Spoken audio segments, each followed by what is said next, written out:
Ladies and gentlemen, it's here. It's the 99th episode of the Steel Target Paint podcast. I'm Jeff Jones, and as always, one of my best friends is with me. Steve Foster, how's it going, Jeff? There he is. It's 99. going great, buddy. It's going great. Can you believe, we started this, I don't know how many years ago, that we'd ever get to 99? I got 99 problems and the podcast ain't one, Jeff. That's good. Oh. That's really good. Okay, so now we're gonna do cultural references. So I was at a match this past weekend, and a buddy of mine who's a big Star Wars fan, and I'm like, push yourself, you can do this. And he goes, I'm gonna try. I said, there is no try, there is only do. Next thing I know, on Monday, he's taken a little diorama that he has of Yoda and Luke, and he's put my face over Yoda's face. I think he posted a picture of it, didn't he? Yes, he did. And then I reposted it. Yeah, that was funny. That was funny. So there's been some serious times being laid down here at some serious matches. These aren't local match times. These are area matches. These are big match times. Have you been following I know you have, because we've talked about it. Have you seen these times? They're insane. So, and I'm doing this off of memory. I know you're sitting in front of a computer, but Area 3, man, they burned that stuff down. So Lance Bratcher Jr. shot a 55 something, just barely beat out Jesse Misko, and then Jenna Larson shot a pair of 59s. Holy smokes! I consider Jesse and Lance to be both good friends in this game, and so when I saw what Jesse shot and what Lance shot, I've said to friends, I said, how would you like to have shot a 55-31 at a match and lost? Oh, no, Lance ticked him off. We'll get to it here in a minute, but man, Jesse shot yeah. So Jesse comes back. Time. Jesse comes back the following week. So Area 3 was beginning of May. Yeah. First weekend in May. Okay. Jesse comes back 2 weeks later on right around May 14th. That says that end date of May 14th. That was 2 days ago. Looks like a week later at the 8 and the Gate match at the CMP, and shoots a 50-86. So I am not going to deny, Steve, I went and downloaded the match and practice score. I had to look to make sure they got all 5 on every string, and they did. It's amazing. So here's the funny part about all that. So there was a 2-day match. The 8 at the Gate wasn't a 2-day match, but it kind of was. Yeah. They had a morning and afternoon session match, and at CMP, and then they had 8 at the Gate on Sunday. So on Saturday, I shot in the morning and afternoon, and now a good reminder of why I don't shoot 4 guns across 2 sessions in one day, Jeff. I'm just old. Welcome to my world. But anyway, that's not the important part of the story. The important part of the story is I really went because Caleb Peterson went over there, Brad Jeffers, and Chet Whistle was there, and Tanner Gibson was there, and Jesse was there, and so I went to see some of those guys, and of course shooting, Mm-hmm. So we went out to dinner at this place, great food, but horrible service. Never going back there again. Took 2 hours to get our food. That's another story. So we had plenty of time to BS, and I think Jesse shot, maybe I'm making this up, like a 52 somewhere in there. Saturday afternoon, one of the times with a rimfire rifle, iron or open. Maybe it was a 51 and then a 52 with both the guns. And so we're sitting outside and this and that. I said, all right, Jesse, we're talking about just things in general. I said, hey, Jesse, can 50 be broken? He looked at me like he was talking about the sun coming up tomorrow. He goes, absolutely. I said, man, you think you can break He's like, yeah, my classified time's like a 46 or 47.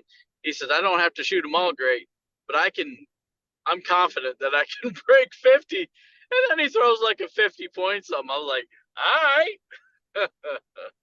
I tell you, I'm looking at these scores right now from his 50-86. Okay, so 5 to go, 663. That's nuts. That's crazy. Showdown 492. Smoke and Hope 560. Outer Limits 919. Accelerator 630. That's crazy fast. Uh-huh. Oh, wait. What's that, like a Pendulum 167, 168 maybe per string? 630 divided by 4 would be 150, and yeah, 157. Oh, 157. Yeah. You Now wait, sure? pendulum. No. Yeah, 630 divided by 4. So 6 divided by 4 is 1.5. 30 divided by 4 is 7.25. Yeah, you're right. You're right. I was off by 0.1. Okay, no, wait. Pendulum 628. That's crazy. Okay.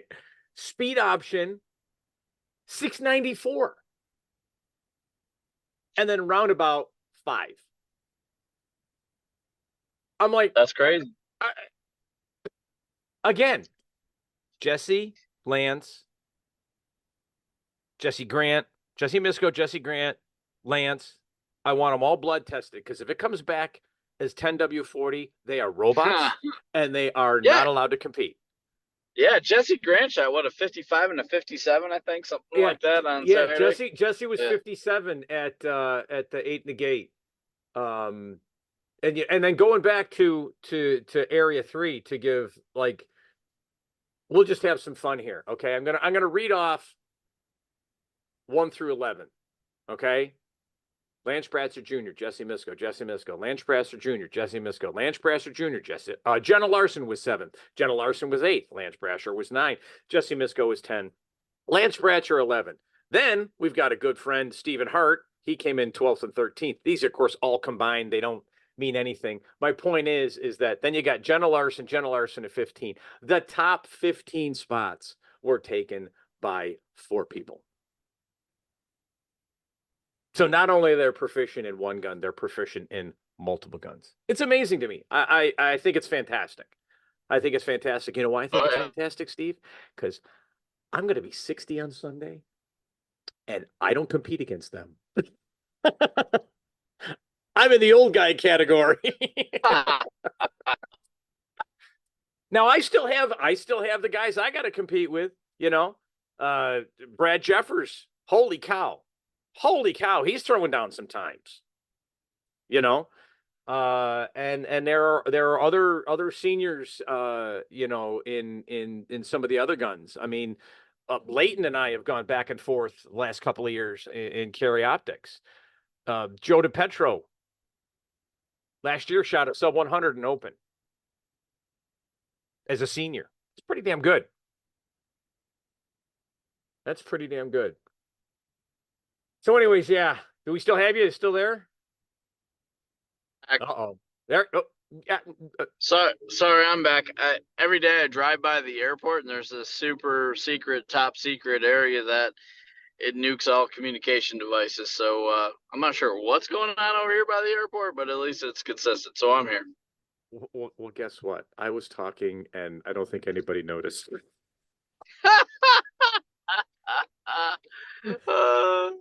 You said I did. And everybody out there who's nodding your head and laughing and shaking your head, I know who I am.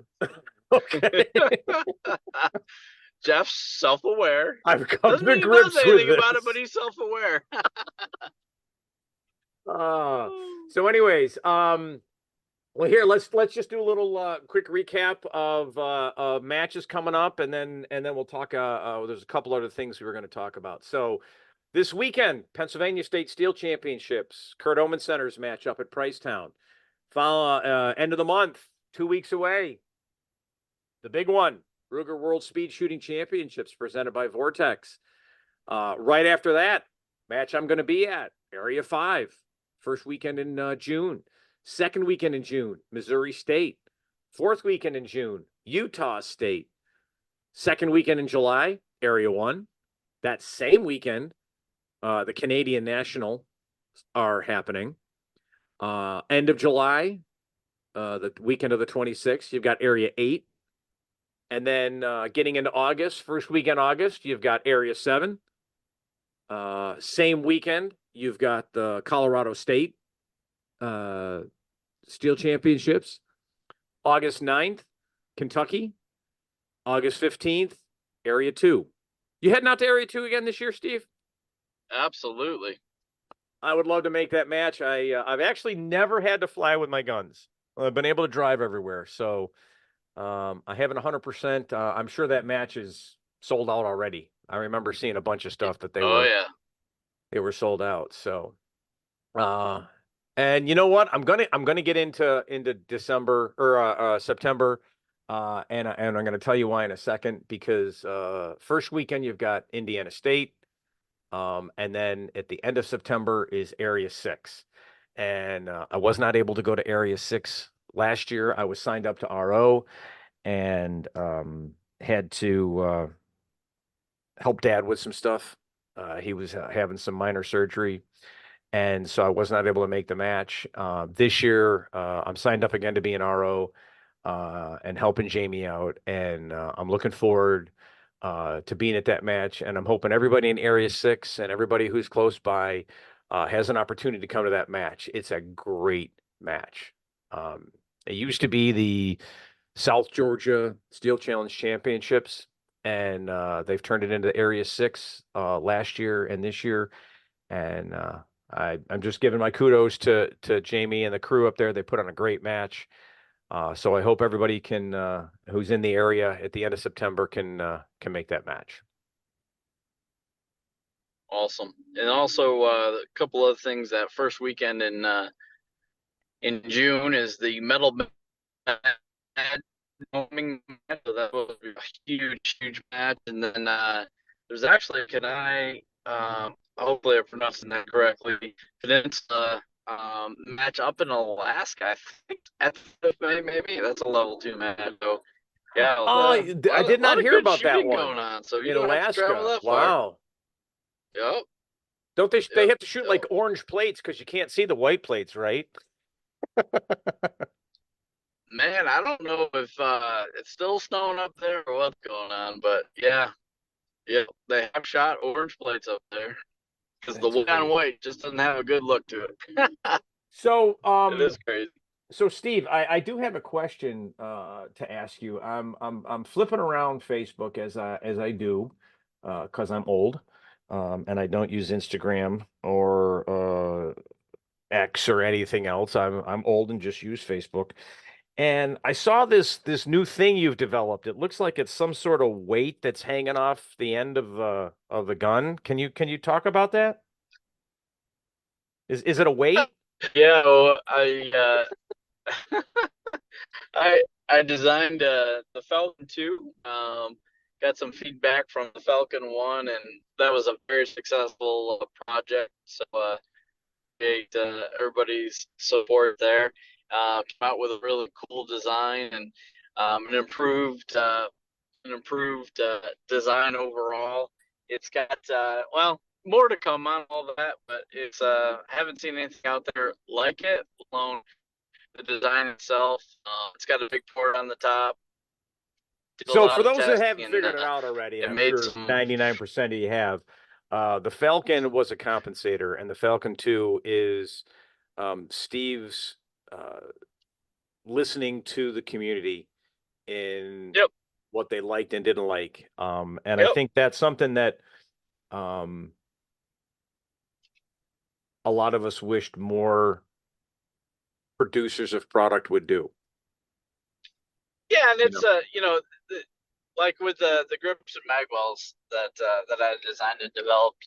I haven't had anybody say, "Oh my gosh, these are two this or this and this." And I'm humbled by it, and people don't mean anything by it. But the first time people put them in their hands and see it, they're like, "Oh my gosh, oh my gosh!"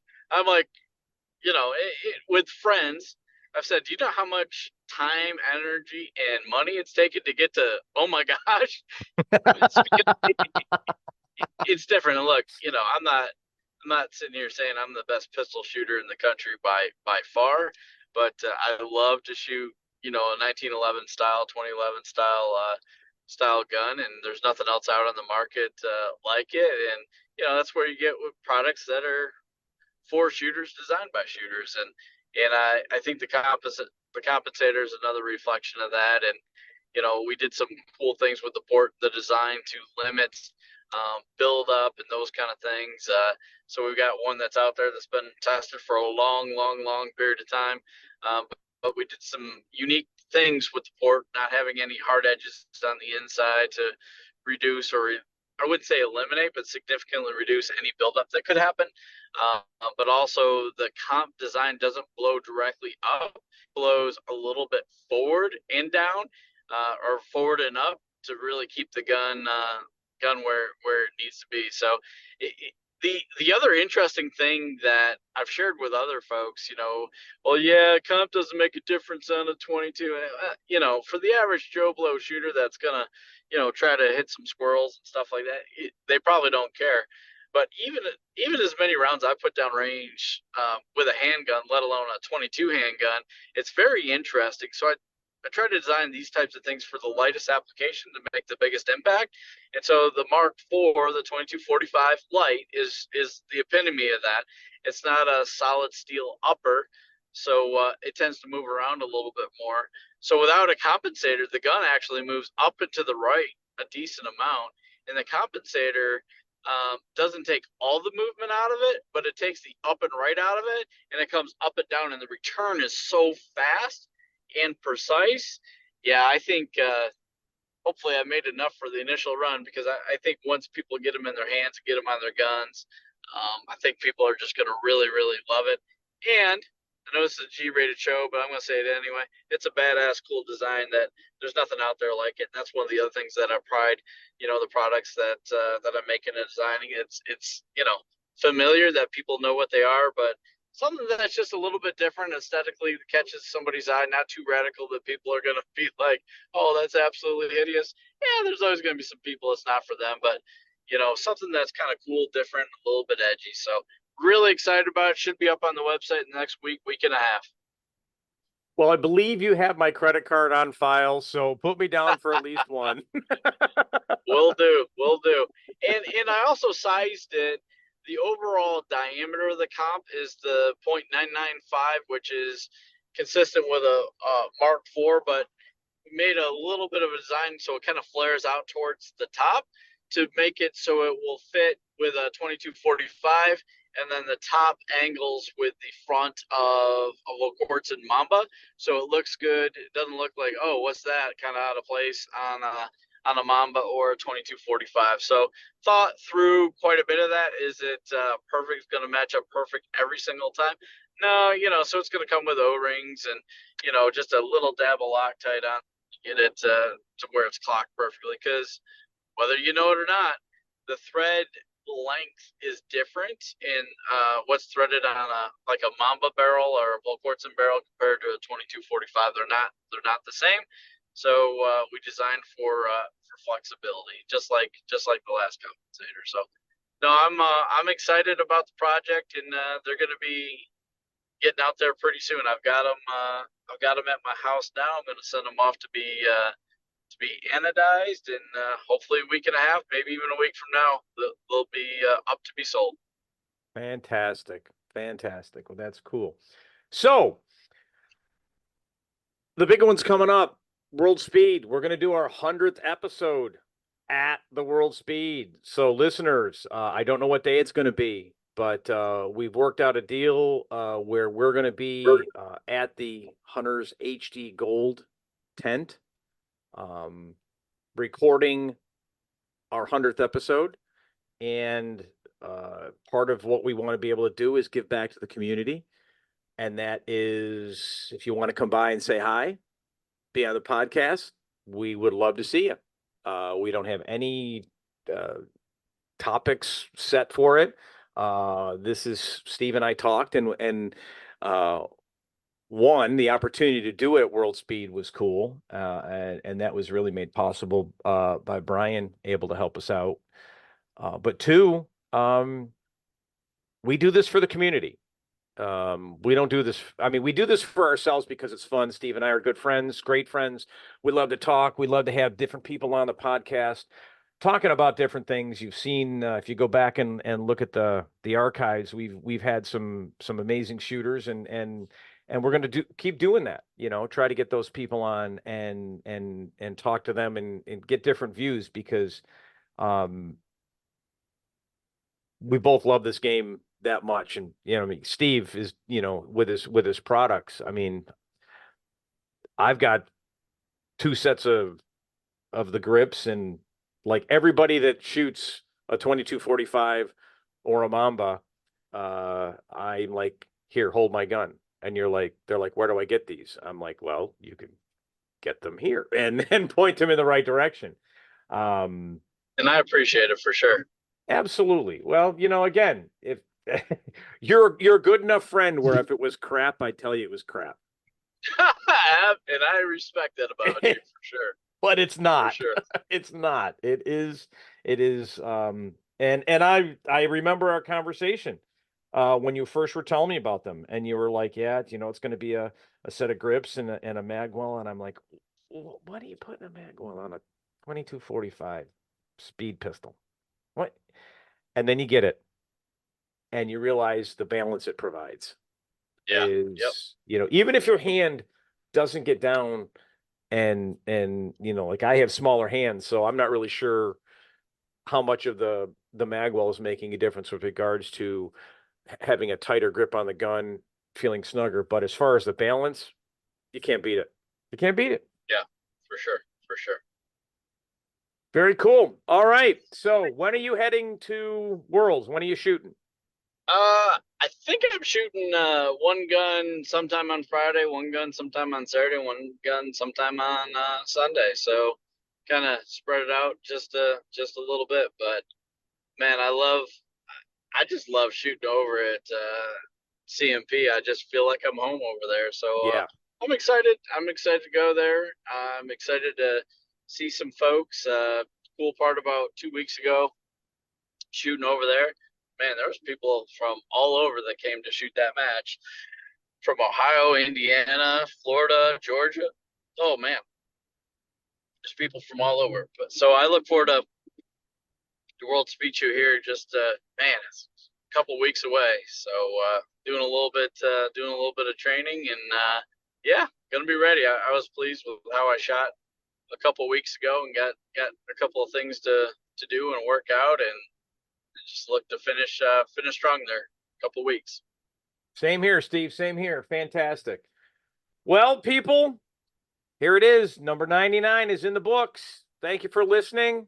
Thank you for sticking with us. I've been looking at the stats on the listens, and we're back up to over 400 an episode, which, as far as I'm concerned, is fantastic. We are a very niche audience. I don't think Joe Rogan has anything to worry about our podcast taking over. You Um, sure?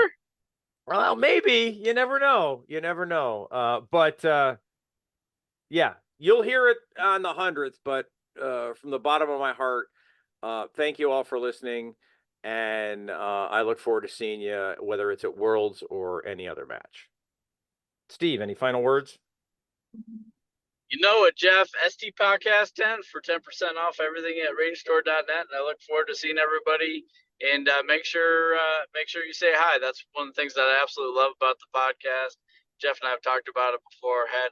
Had a couple of those conversations here a couple of weeks ago. Just it's like we some of us know each other, never met through the podcast. It's really cool. I don't know if I told you this. Maybe I shared it on the last podcast, but I happened to get this a couple of weeks ago, Jeff. Somebody's like, man, say something. So I said something. He's like, dude, it's so weird seeing your face because I know the voice, but so anyway, so Well, I I'm really gonna enjoy it. on that note, I'm going to apologize now to everyone that I have met and I forget your name. Okay. As I mentioned earlier, I am going to be 60 on Sunday, and that's not why I suck with names. I suck with names because I suck with names. So, Yep. if I Yep. call you sport, pal, buddy, cutie, honey, I forgot your name. And, and you can just look me Absolutely. in the eye and tell me your name, and I will do my best to remember it. I'm Yep. Yep. apologizing up front. For sure. For sure. All right, Steve. Good talking with you. You have a safe rest of the drive home, and we'll see you in Alabama. All right. Sounds good, Jeff. Travel safe and we'll see you soon.